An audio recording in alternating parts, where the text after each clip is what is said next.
Hi అండి, welcome to Shiva enterprises. అందరూ బాగున్నారా? ఇవైతే మన మంచి కలెక్షన్స్లో మన దగ్గర ఉన్న చాలా మంచి మంచి కలెక్షన్స్లో one of the best model అండి. నెక్ మోడల్ అంతా ఇలా వచ్చింది, ఫ్రిల్స్తో ఇచ్చాడు. చిన్న కుచ్చులు అనేవి వస్తాయి ఇక్కడ. జస్ట్ మనకి ఇవి ప్యూర్ కాటన్ నైటీస్ అండి. ప్యూర్ కాటన్ నైటీస్ 5.5 feet వరకు ఉంటుంది. లెంత్ అనేది మనకి 5.5 వరకు ఉంటుంది. XXL వాళ్ళ వరకు హ్యాపీగా వేర్ చేయొచ్చు. Pure cotton nighties just for only 260 rupees only అండి.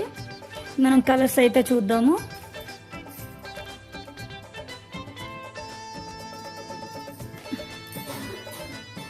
చాలా మంచి మంచి డిజైన్స్తో మన దగ్గర ఉన్నాయండి. చాలా మంచి కలెక్షను. ఎవరికైనా ఏదైనా నచ్చినట్టయితే ఫాస్ట్గా గ్రాప్ చేసుకోండి ఫ్రెండ్స్. మరి లేట్ చేయొద్దు. వీటి price only just for 260 rupees only.